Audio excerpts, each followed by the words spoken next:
May I begin by apologizing for my inability to speak Slovakian. I would also like to begin by thanking the Conservative Institute for its very kind offer for me to come and lecture to you this evening. And I would also like to thank the supporters of the Conservative Institute, because I know without them these events would not happen. And as Dr. Gonda mentioned, my topic is the financial crisis, government intervention and moral failure. I'd like to begin with a quote from Adam Smith. "Little else is requisite to carry a state to the highest degree of opulence from the lowest barbarism, but peace, easy taxes, and a tolerable administration of justice." Adam Smith had it basically right when he described the essential preconditions for widespread economic prosperity. But if the current financial upheaval teaches us anything, it should be how much market capitalism depends upon people developing and adhering to some rather uncontroversial moral virtues.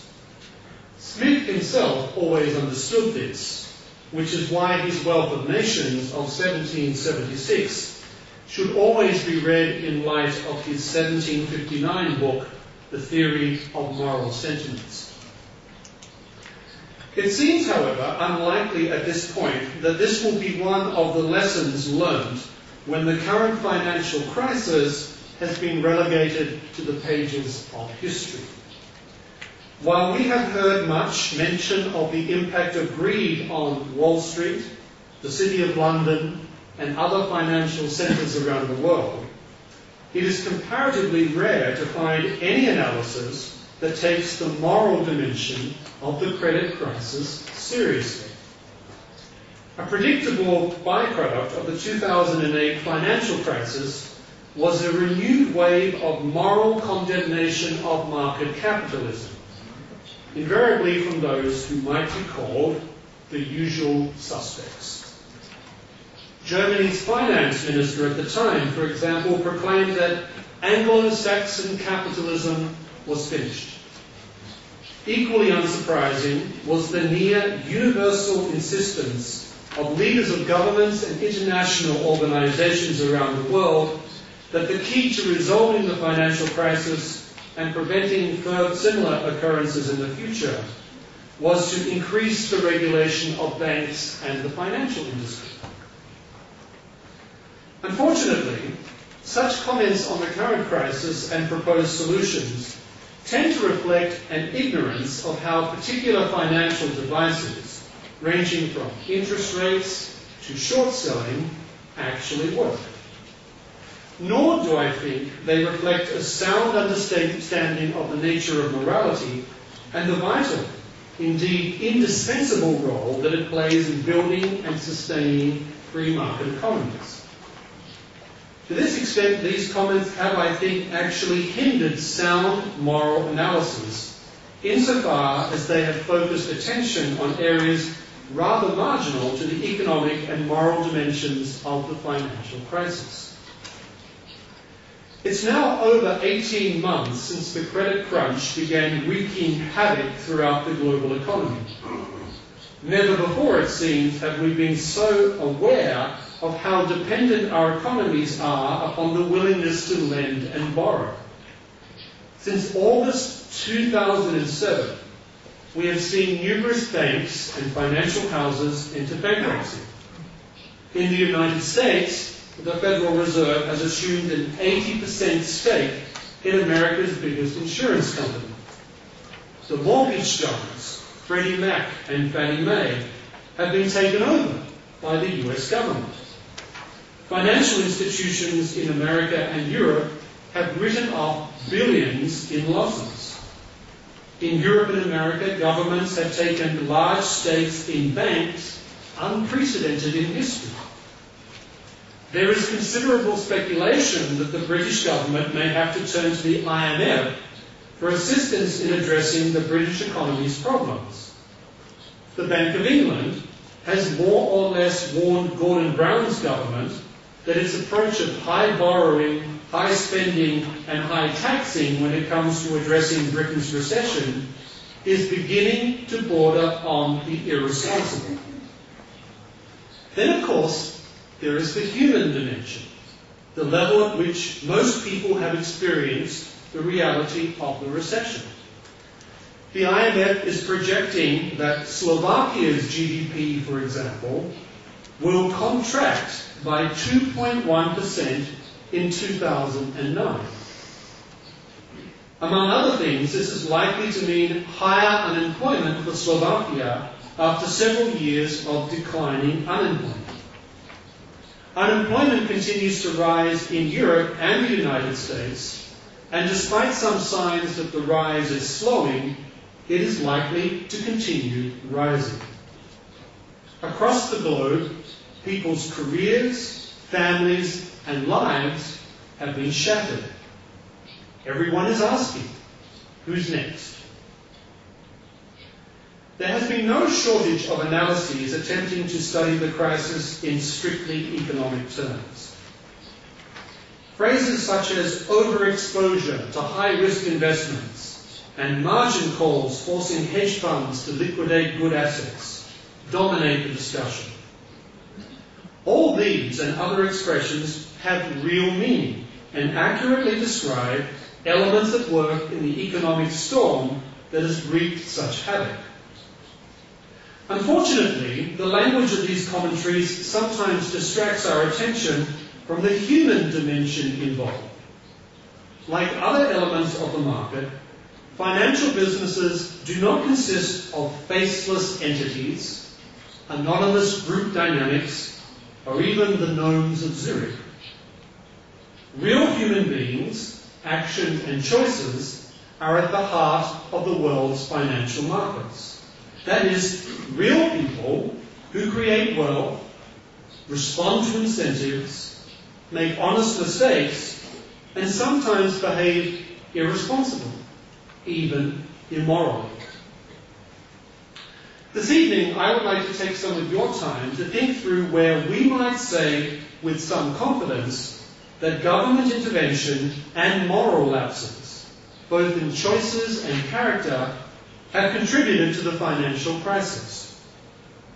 My comments assume, of course, that there is moral good and moral evil, that it can be known to people through, among other means, their use of reason, and that human beings and human institutions can make free choices and therefore are indeed masters of their destinies.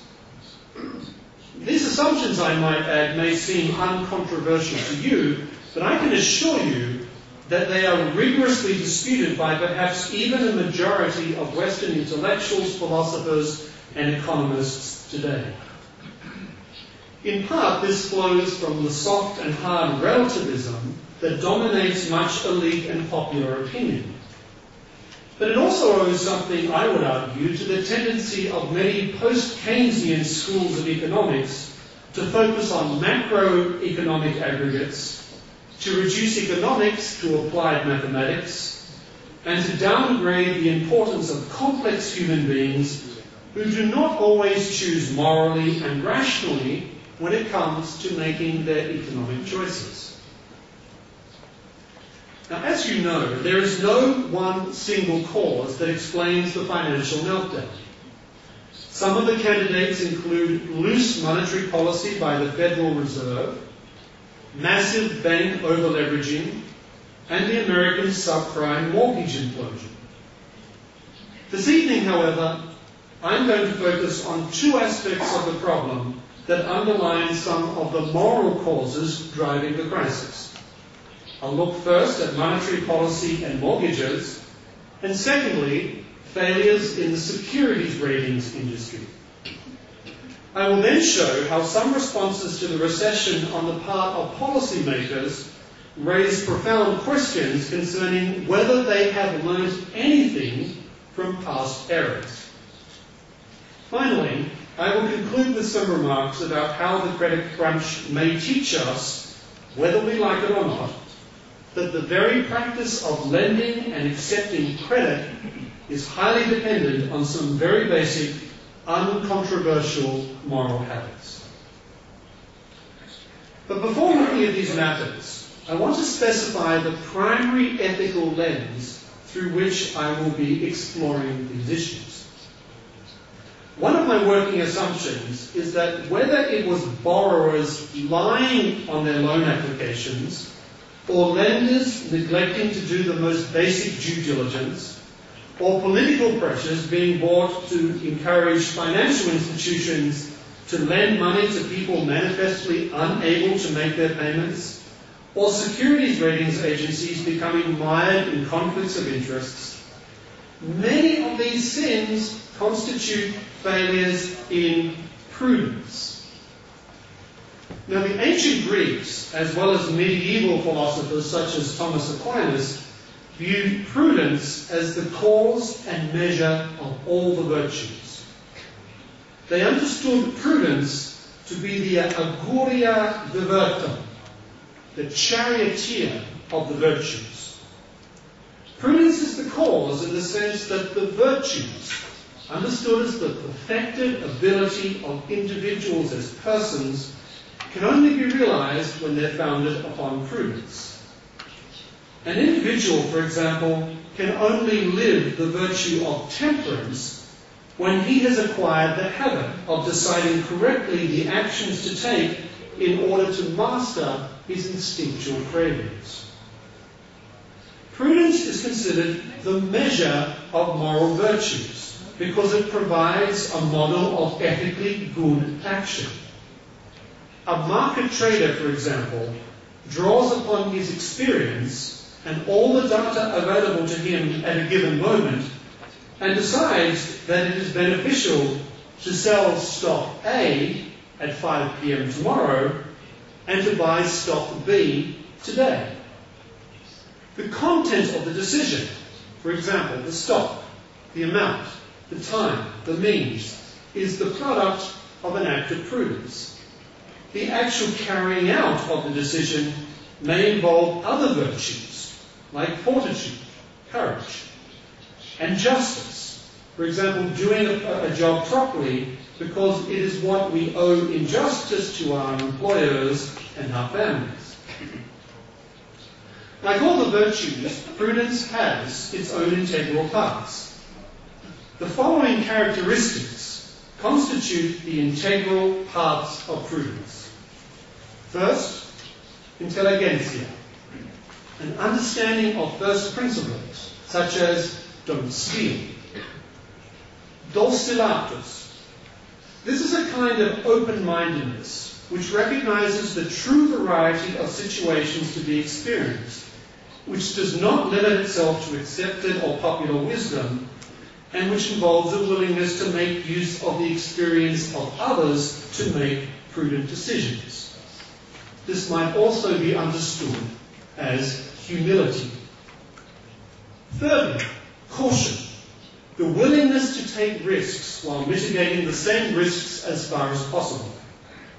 Fourth, discursive reasoning, the willingness to research and compare alternative possibilities. Fifthly, foresight, the ability to estimate whether a particular action will lead to the realization of our goal. Sixthly, memoria, an accurate memory in the sense of memory that is true to reality. Seventhly, shrewdness, the capacity to judge a situation by oneself and quickly. And lastly, circumspection, the ability to take all relevant circumstances into account without becoming paralyzed by indecision. When we think about all these parts of the virtue of prudence, I think you may begin to see its relevance to our subject this evening. Without gradually acquiring most or all of these qualities, it is arguable that someone working in the world of finance will either not last very long or will continue to make some very bad decisions. The very same qualities are surely essential if one is going to be a successful central banker. precisely because monetary policy is surely one of the most inexact sciences in the world. Which brings me to the next section, monetary policy and mortgages. Most people know that the credit crisis is directly related to the collapse of the housing bubble in the United States. Most also know that the collapse owed a great deal to the massive growth in the subprime mortgage industry, which began unraveling as early as mid-2006, almost 3 years ago. Some people, however, have not made the connection to monetary policy. There is little doubt that the Federal Reserve contributed to the bubble in house prices by lowering interest rates earlier in the decade and keeping them low. This lowering occurred primarily to diminish the impact of the collapse of the dot-com bubble in late 1999. Between 2000 and 2003, the Federal Reserve lowered the federal funds rate target from 6.5% to 1%. It believed that interest rates could be lowered safely because the inflation rate was low. The problem, however, was that the Federal Reserve's inflation figures were flawed. It is often said that good central bankers know to be skeptical of data and to keep questioning it, if only to force economists to keep verifying it. But because they failed to do so, the Federal Reserve kept interest rates low for far too long, thereby allowing a flood of cheap money to enter the market, much of which went into the housing boom. This was not simply policy misjudgment, in the sense that much monetary policy seems dominated today by the imperative of avoiding recessions at all costs. It also represents isolated, profound failures of foresight, caution, humility, and discursive reasoning on the Federal Reserve's part. Similar failures are also apparent among other players in the mortgage fiasco, most notably those selling and buying mortgages, as well as politicians determined to defend the indefensible lending policies of Fannie Mae and Freddie Mac. There is a common assumption that the housing market's collapse flowed from subprime lending to people who simply could not afford to pay back the high interest loans. There is some truth to this, but it does not account for the fact that a good amount of subprime lending went to relatively well-off people hoping to make a killing in the American housing boom that, to their misfortune, began imploding last year. Not only did some of these individuals unreasonably assume that house prices could only continue to rise at an unsustainable annual rate of almost 11%, a good number of them also violated some basic elements of prudence. An early 2008 report states, for example, that almost 70% of mortgage early payment defaulters made fraudulent misrepresentations on their original loan applications. In other words, they lied. They lied about factors such as their income, assets, and liabilities. In other words, a good number of commercial arrangements, many of which were used as the foundation for an increasing number of securities and equities, were based on untruths about assets and untruths about persons. Such actions are already illegal, so extra regulation is unlikely to deter future misrepresentation. Indeed, the only sure way to address this situation is for people to stop lying. Knowing and choosing the truth, it seems, is not as indispensable for harmonious human existence and economic relations as some people imagine. Unfortunately, many banks and other lenders neglected to do even the most rudimentary checks on some lenders' applications, thus violating a basic duty of justice that they owe to their shareholders. Sometimes this resulted from their interest in creating as many mortgages as possible in order to consolidate them into mortgage-based securities and then sell them off to investment banks and hedge funds. On other occasions, however, it was a direct result of government legislation, such as the now infamous 1995 Community Reinvestment Act, which compelled American banks to make credit available to low to moderate income consumers. These loans do not in themselves seem to have resulted in a high rate of defaults, perhaps because they only constituted a quarter of all subprime loans. They did, however, contribute to a weakening of lending standards throughout the American economy, a weakening that was encouraged and abetted by activist groups, not to mention American congressmen and senators determined to increase home ownership regardless of people's financial situations and over and against market rates of interest. The problem was compounded when Fannie Mae and Freddie Mac began easing the credit requirements on loans that it purchased from banks and other lenders. In 1999, Fannie Mae began a pilot program involving 24 banks in 15 markets to encourage these banks to extend home mortgages to individuals whose credit was generally not good enough to qualify for conventional loans. Fannie Mae did not lend money directly to consumers. Instead, it purchased loans that banks make on what's called the secondary market. By expanding the type of loans it bought, Fannie Mae hoped to spur banks to make more loans to people with less than stellar credit ratings.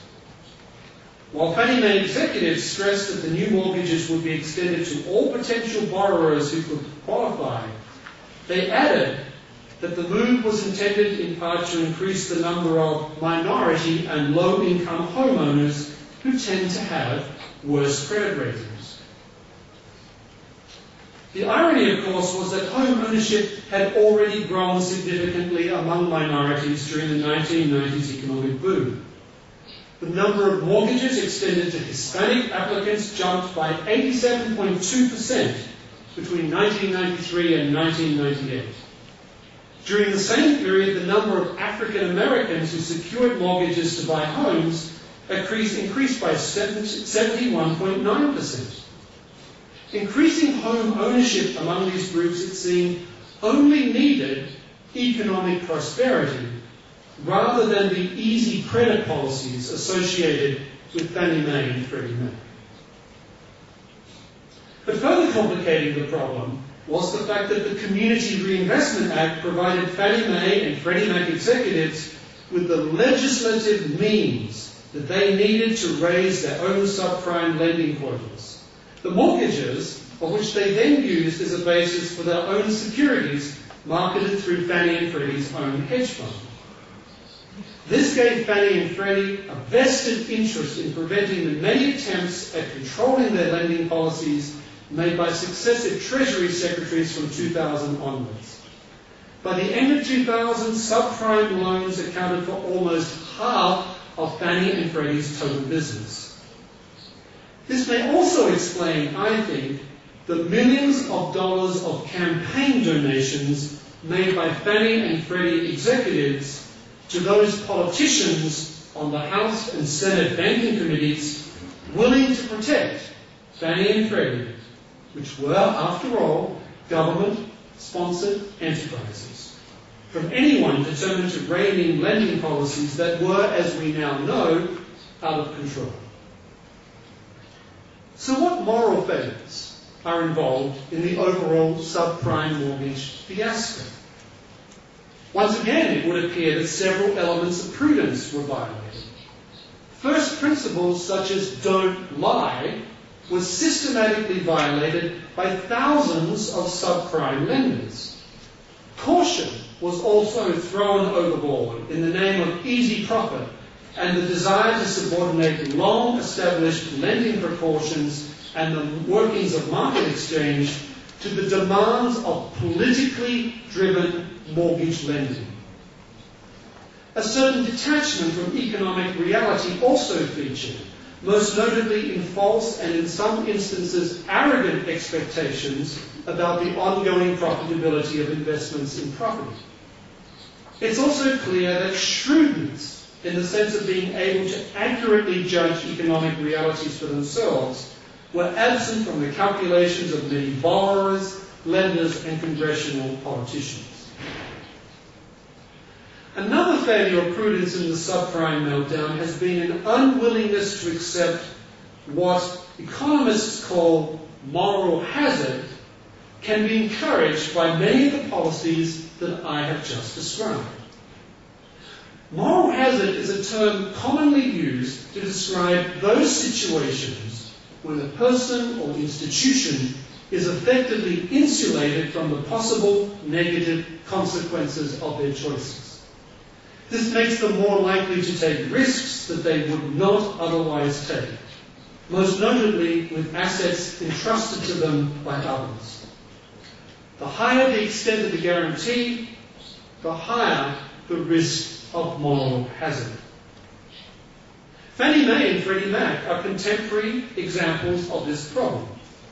Implicit to their lending policies was the assumption that as government-sponsored enterprises with lower capital requirements than private institutions, they could always look to the US government for assistance if an unusually high number of their clients defaulted. In 2007, the Nobel Prize-winning economist Vernon Smith noted that both Fannie Mae and Freddie Mac were always understood as, quote, implicitly taxpayer-backed agencies. Hence, they continued what are now recognized as their politically driven lending policies until both were placed in federal conservatorship on the 7th of September 2008. Outside the immediate realm of prudence, grave violations of justice, in the sense of what banks owe to their owners and investors, also occurred, most notably in their failure to do due diligence on potential and established borrowers. The virtue of temperance was also largely forgotten. The thrifty, even parsimonious Adam Smith would have been appalled by the I want it all now mentality that has helped the personal savings rate in America to hover around 0% since 2005. That's the lowest rate since the Depression years of 1932-1933. It's also arguable that the same mindset encouraged many on Wall Street, anxious to enhance their bonus prospects, to sell securities they knew were based on collapsing subprime foundations to Main Street buyers who themselves were blinded by the prospects of quick profits. Of course, such actions are not illegal, and I am also very skeptical about trying to prevent them through regulation. As one scholar notes, regulation is always a response to the last crisis. Generals fight the last war and always try to avoid the mistakes made then. So we get new rules that target the mistakes that everyone already knows they must avoid. The next possible crisis and its causes are so far unknown, and our regulations may have no effect or even make them worse. Now, this claim, I believe, is substantially correct. No one, however, seems anxious to defend the morality of some of the choices made on Wall Street, Main Street, and in Washington, D.C., that contributed to the subprime mortgage meltdown, that contributed to the credit crisis. Now, as I mentioned, the first signs of a meltdown in the subprime mortgage market occurred in late 2006. It was not, however, until late August 2007, 8 months later, that greater awareness of the subprime problem became more widely known. Now, this is curious because one of the services of securities ratings agencies, firms such as Moody's, Standard & Poor's and Fitch Ratings, is to provide investors with early warning that there are significant problems with a security or equity package. But here too, it seems, imprudent behaviour contributed to the failure of some ratings agencies to provide timely and accurate insight into what was going on. Many of these agencies, it seems, acquiesced in conflict of interest situations. Now, as is well known, ratings agencies derive their income by rating bonds and other securities issued by financial institutions. A bad rating usually indicates that there is a high risk of default. Given that ratings agencies are paid by the issuers of bonds and securities that they rate, it has often been suggested that this leads to conflicts of interest. Ratings agencies deny this. They point out that they are open about the fact that they are paid by the financial institutions issuing the bonds and securities they rate. They also argue that their ratings are not compromised by that relationship, precisely because to do so would undermine their reputation as honest and accurate assessors. Lastly, they point out that the analysts working at ratings agencies are not compensated on the level of ratings that they assign to different bonds and securities.